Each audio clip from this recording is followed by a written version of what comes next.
왜 일본은 긴급사태를 선언하고 어떤 경위로 그 긴급사태가 만들어지고 어떠한 후폭풍이 오게 될까 알아보도록 합시다. 구독과 좋아요, 알람 소리 좀 감사합니다. 자, 그래서 일본의 긴급사태 발동에 대해서 이거 뭐 한국에서도 대대적으로 보도가 되고 일본 내에서도 이것 때문에 여론이 상당히 시끄럽습니다. 거의 하루 종일 이것만 나와요. 그러네. 지난 주말을 기점으로 4월 4일, 4월 5일을 기점으로 흔히 말하는 동경의 확진자가 확 늘어나고 일본 전국에서도 확진자가 늘어나다 보니까 이러면 안 되겠다. 뭔가를 해야 되겠다. 이래가지고 예전부터 좀 많이 나오고 있었던 긴급사태를 발동시키냐 안 시키냐에 대해서 말이 있었는데 이제 사실상 긴급사태 하는 겁니다. 라는 분위기로 와가지고 아마 이 영상이 올라가고 나면은 발동이 되어 있을지도 모르겠네요. 있잖아, 그 해외를 보면 진짜 난리잖아. 그렇게 된다고라는 느낌도 있잖아, 단어만 보면. 그렇죠. 뉴욕이라든지 불란서라든지 그런데 보면은 이탈리아도 그렇고 드디어 일본도 그렇게 되나요? 라고 느낄 수가 있는데 과연 그 어떤 내용이 되는지를 한번 알아보도록 합시다. 일단은 처음에 한국에 이렇게 보도가 되었더라고요. 자, SBS 1도쿄 확진자 1,000명 넘었다. 긴급사태 검토 착수인데 이게 4월 6일 낮 시간에 올라온 뉴스입니다. 자, 그랬는데 갑자기 속보 해가지고 4월 6일 그날 저녁에 일합에 내달 6일까지 7곳에 긴급사태 선포. 그리고 하나 더. 아베 신조 일본 총리 코로나19 긴급 경제대책 규모 108조엔 대한민국 돈으로 치면 약 1100조 원 정도를 풀겠다라는 게 일본에서 4월 6일 저녁에 브레이킹 뉴스로 쫙 떠가지고 그게 한국에서도 쫙 보도가 됐습니다. 긴급사태도 선포가 되고 돈도 엄청 푼다니까 이게 보통 일이 아니다. 한국에서도 아마 여러분들이 많이 관심을 가지실 겁니다. 실제로 일본에서도 거의 한 달 정도를 비상사태를 선포를 해가지고 어디 지역이 이제 포함이 됩니다. 라고 이제 얘기를 하는 거죠. 골든위크 후까지? 그렇죠. 일본에 이제 황금 연휴라 부리는 4월 말부터 5월 초에 있는 골든위크가 있는데 긴 연휴가 있는데 그 긴 연휴가 끝날 때까지 아마 이제 비상사태 시국일 거다. 일본이라는 나라가. 그래서 이제 장소가 일본의 도쿄 주변에 이제 사이타마, 도쿄 북쪽에 있죠. 치바, 도쿄 오른쪽에 있습니다. 카나가와, 도쿄 남쪽에 있습니다. 그 다음에 오사카는 저기 오사카 지역이죠. 효고는 오사카 왼쪽, 고베가 있는 동네가 효고입니다. 후쿠오카, 그 대한민국 가까운데, 그 휴슈에 있는데. 네, 그런 이제 좀 대도시를 기점으로 이제 이렇게 이제 해둔 거예요. 빠진 도시라면은 삿포로가 빠져 있고, 나고야가 빠져 있습니다. 네, 맞아. 교토도 빠져있죠. 긴급 사태란 말만 들으면은 여러분들이 상당히 심각하게 여기지 않습니까? 그렇죠. 그래서, 일본 사람도 그래요. 맞아요. 일본 사람도 긴급 사태, 우와! 드디어 일본이 난리가 났다. 이거는 전례 유례가 없다. 총리가 일본에서 긴급 사태를 선포하는 거는 역사상 처음이에요, 일본에서. 그러면 도대체 그게 어떤 내용이길래 사람들이 이렇게 난리를 펴는 걸까? 그리고 여기에 대해서도 음모론이 있어요. 요 아베 총리가 드디어 그 시꺼먼 속을 드러냈다. 이걸로 국민들을 압박을 한다. 드디어 개헌을 하려고 한다. 드디어 이번 걸로 일본 사람들을 억압을 하려고 한다. 비상사태 선언. 내 저럴 줄 알았다. 저놈의 아베. 이러면서 일본에서도 말을 하는 사람들이 있습니다. 어찌 보면 국가의 공권력으로 사람들의 흔히 말하는 사생활에 본인 권리 있잖아요. 일본 국민들의 주권을 약간 침해할 수 있기 때문에 거기에 대해서 엄청나게 반발심을 가진 사람이 있다는 거죠. 자, 일단 그러면 이 긴급사태. 이 비상사태 긴급사태. 언제 만들어진 건가? 그렇죠. 일본에 신종 인플루엔자에 대항한 그 법이 있었어요. 신종 인플루엔자 할 때 국가에서 이런 식으로 할 수 있습니다. 라는 법이 과거에 있던 법인데 그 법을 개정을 해가지고 지난 2020년 3월 13일에 일본 국회에서 다시 이제 성립이 됐습니다. 이게 뭐가 바뀌었냐면은 내용이 원래 있던 이게 신형 인플루엔자 대책 특별 조치법입니다. 그 법 내용에서 코로나 바이러스를 추가하겠다. 라는 내용만 들어간 거예요. 그 이후의 내용은 똑같습니다. 그러면 그것도 분명히 자민당이 했을 거야 라고 생각하는 사람이 많은데 그 원래의 법은 지난 2012년 때 일본의 민주당 정권 때 현 야당이죠. 민주당이 만든 겁니다. 일본의 민주당 정권 때 2012년도에 이제 신종 인플루엔자가 유행을 했기 때문에 이때 이걸 할 때 엄청나게 싸웠어요. 일본에서. 누가? 당시에 현 집권당이 자민당이 야당이었잖아요. 저거는 국민들의 기본권을 제한하니까 동의할 수 없다. 자민당이 난리를 치고 그때 당시에 집권당인 민주당은 이거는 꼭 필요하니까 이게 만들어 두고 쓸 일은 없겠지만 만들어는 둡시다. 이래가지고 통과시켰습니다. 그리고 실제로 쓰이진 않았어요. 그런데 그렇죠. 이번에 이제 코로나 시국이 된 거예요. 일본에서. 그런데 그때 당시에 만들어둔 법을 쓰려고 했는데 그 법 내용에는 코로나 바이러스라는 이름이 없었기 때문에 이거를 추가를 해가지고 이번에 쓰겠습니다 라고 자민당 이번에 얘기를 합니다. 그때 다시 반대를 했는데 이게 정치권 흔히 말하는 건데 여러분 내로남불이란 말 있잖아요. 내가 하면 로맨스고 남이 하면 불륜이에요. 딱 요거예요.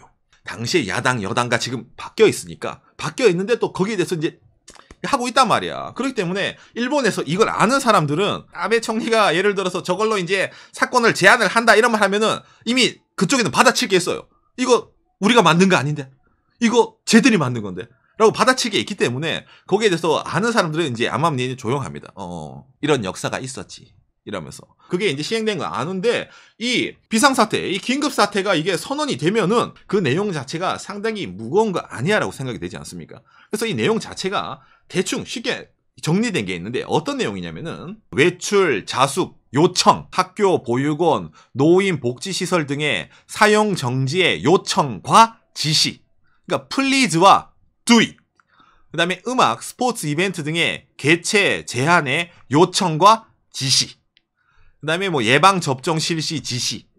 그 다음에 뭐 임시 의료시설을 위한 토지, 건물의 사용을, 여긴, 이건 다르죠. 동의 없이도 가능하다. 너희 병원 가져와. 땅 빌려줘. 국가에서 요청하면. 그건 이제 강제성이 있다. 이겁니다. 그 다음에 철도, 운송회사 등의 의약품, 운송의 요청의 지시, 뭐 마스크라는 이런 것도 있잖아요. 그런 것도 우선적으로 배송해달라. 지시가 가능하다. 그래서 이제 뭐 그 다음에 이제 의료품, 식품 같은 거 있잖아요. 국가가 우리가 관리를 하겠다. 그런 것도 이제 수용이 가능하답니다. 좀 이제 약간 징수까지는 아닌데 국가가 우선적으로 이건 좀 비상사태니까 이 비상식량 같은 거는 우리가 우선적으로는 가져갈게. 국가가. 이게 가능하다는 거예요. 뭐 엄청나게 뭐 제한을 한다던가는 아니에요. 지자체가 니들 오락실에 가지 마세요라고 요청을 할 수 있어요. 플리즈예요. 기본적으로는. 벌칙이 없다고 해야 되나? 말을 안 들어서 예를 들어서 너 뭐 하지 마. 가게 영업하지 마. 회사 이거 문 닫아요. 가능하면 하요. 그래도 우리 영업할 건데 그러다 나는 나갈 건데 돌아다니잖아요. 아무것도 터치를 못합니다. 극명하게 말해서는 뉴욕이라든지 뭐 저기 프랑스 파리 아니 뭐 이탈리아 하는 거 있잖아요. 뭐 밖에 외출하면 뭐 잡아가지고 경찰이 연행을 합니다. 뭐 합니다. 뭐 여러 가지 있잖아. 그런 거랑 전혀 다르게 강제성이 없어요. 이 비상사태 선언에는. 그게 제일 큰 골자입니다. 그러니까 지금이랑 다른 게 별로 없죠. 현재 일본에서도 뭐 동경 도지사가 나와서 있잖아. 나와서 여러분들 주말에는 나가지 말아 주세요. 그 다음에 뭐 사람들 많은 밀집하는 곳에는 가지 말아 주세요. 라고 말하잖아요. 그거랑 이거랑 똑같아요. 사람들 외출에 대해서는 똑같습니다. 그러니까 좀 많이 다른 걸 찾자면은 이제 흔히 말하는 시설을 빌리는 거 있잖아요. 예를 들어서 이 호텔을 뭐 이러면 격리병동으로 쓰겠다. 너희 아파트를 격리병동으로 쓰겠다. 집 비어 있으니까. 그건 아파트 소유주가 이거 제 건데요. 임마 시끄러 가져와. 그거는 거부를 하게 되면 흔히 말하는 제재가 들어가요. 그런데 다른 거는 그게 없습니다. 그런데 아까도 말했지만 이 말 자체가 비상사태잖아요. 모르는 사람한테는 이게 엄청 세게 다가옵니다. 맞아. 일본 사람들도 그 자세하게 내용 모르는 사람들은 진짜 뭐 외출도 하나도 못 가고 그러니까 이것 때문에 사재기가 나오는 거야. 쉽게 말해서. 뭐야? 아베 총리가 이제 진짜 비상사태 선언해? 야 그러면 슈퍼도 못 가? 회사도 못 가? 뭐 이거 나 뭐 아무것도 못 해? 야 그러면 지금이다. 지금 가자. 이래서 슈퍼 가서 이제 일본 사람이 사재기, 생필품 사재기 들어가는 거야. 다시 시작하고 있네요 지금. 뉴스를 계속 보고 있잖아. 이 내용 자체를 인지를 하면은 그럼 지금이랑 별반 다를 게 없지만은 나라에서 비상사태라고 말할 정도니까 확실히 우리가 좀 더 인지를 하고 조심을 해야 되겠네라고 생각하는 일본 국민이 있는 반면에 그냥 비상사태 글자만 보고 드디어 일본, 미국 뉴욕처럼 된다. 이제 뭐 경찰이 돌아다니면서 공안이 돌아다니면서 이제 뚜까 패겠다. 어이구 여러분 이제 우리 큰일 났어. 이렇게 생각하는 사람 있는 거예요. 계속 일본 미디어에서도 아베 총리가 전례 없는 비상사태 선언 팡팡 치다 보니까 드디어 나옵니다. 드디어 나옵니다. 우리들의 기본권이 제한이 될 수도 이렇게 나오는 거야. 뉴스에서도. 벌칙은 없지만은 눈치껏 하란 말이에요. 비상사태면 알잖아 대충. 내가 너를 때리진 않지만 대충 무슨 말인지 지금 어떤 시국인지 감 오지? 영업하고 싶어? 영업하는 거 말고 너 자유지만 지금 일본 비상사태잖아. 꼭 열어야 되겠어? 응? 이 말이에요. 그래서 이제 나는 그런 건 모르겠는데 비상사태건 뭐건 모르겠어. 난 우리는 영업할 거야. 넌 씨눈 이게 나온 거예요. 예. 물론 강제성은 없지만 일본 사회가 어떤 사회인가 여러분. 눈치 봐야 되는 사회예요. 대충 이런 분위기면은 이런 식으로 편승을 하면 되겠네. 이게 일본 사회란 말이야. 그러면 저희도 쉬겠습니다. 저희도 봉쇄하겠습니다. 그럼 다 가는 거예요. 그렇기 때문에 강제성은 없지만은 사람이 듣기에는 상당히 강제성을 느낄 수가 있는 이번에 이제 비상사태 선언이라면 일본에서. 근데 왜 이번 일본에서 이런 식으로 나오는 비상사태에 대해서 사람들이 의식이 갈리냐면은 간단합니다. 동경도지사 고이케 유리코 아줌마가 일본 TV에 나와가지고 락다운이라는 표현을 썼어요. 그게 제일 큽니다. 락다운. 도시 봉쇄라는 단어를 써가지고 일본 사람들에게 이미지를 준 거야, 이미. 서양의 사고에는 락다운, 뭐 도시 봉쇄는 강제성이 있어요. 너 나오면 잡아간다잖아. 근데 그거를 동경도지사가 그냥 쓴 거야. 이대로 가면은 동경은 락다운, 봉쇄를 할 수가 있습니다. 근데 그 말에 근거는 없어요. 왜? 그런 법이 일본에 없거든. 그렇게 명령을 내릴 수도 없습니다. 그래서 왜 그런 식으로 단어를 썼어요? 라고 물어봤어요. 나중에 기자가. 왜 그랬었어요? 예, 일본 사람들에게 경각심을 불러일으키기 위해서요. 라고 이제 대답을 하더라고요. 그러다 보니까 뉴스에 크게 관심을 안 두는 사람들은 지난번에 도지사가 나와서 맞아 동경에서 락다운 이대로 가면 도시 봉쇄 우리들의 행동이 제한될 수 있대. 비상사태잖아. 이렇게 되는 거야. 요시. 이런 일련의 얘기를 듣고 보면은 분명히 강제성이 있잖아.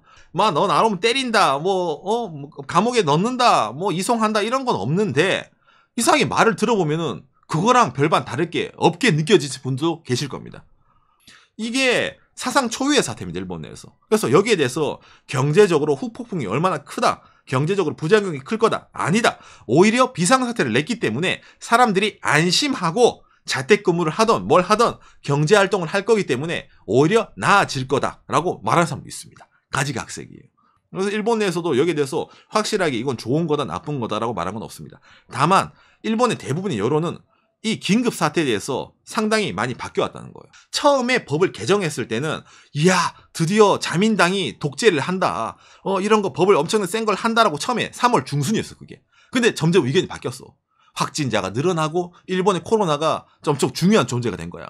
그래서 사람들이 오히려 총리 빨리 발동시켜 주세요가 된 거예요. 그래서 아베 총리는 그러면 어쩔 수 없이 발동시켜 이렇게 된 거예요. 이게 일본입니다. 빌드업이 어찌 보면 정치권에서는 잘 돼 있는 거예요.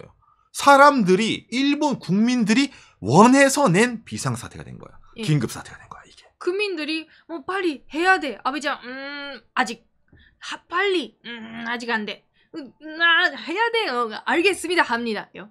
여론적으로. 여론적으로. 그러니까 갑자기 툭 튀어나온 게 아니라 일본에서 그런 분위기를 조성시켜 두고 이게 터트린 겁니다. 어찌 보면은 아베 총리라는 사람이 본인이 먼저 치고 나갔으면은 독재다 이런 말을 들었을 건데 이렇게 정치권을 권력으로 남용하다 이랬을 건데 니들이 해서 이런 말 하잖아. 일본 사람들의 경각심을 막 끌어올리고 이번에 비상사태까지 탁 와버렸단 말이에요. 여러분들은 한국에 있으니까 느낀 거 뭡니까? 야 일본 저거 올림픽도 연기가 되고 일본 사람들 저거 경제적으로 상심이 크겠다. 아이고 일본 저러겠다 느끼는 분도 있잖아요. 일본 사람들 머릿속에 올림픽은 이미 없어진 지 오래예요. 그건 이미 올림픽은 중지다 중지 연기다 이게 상관없어.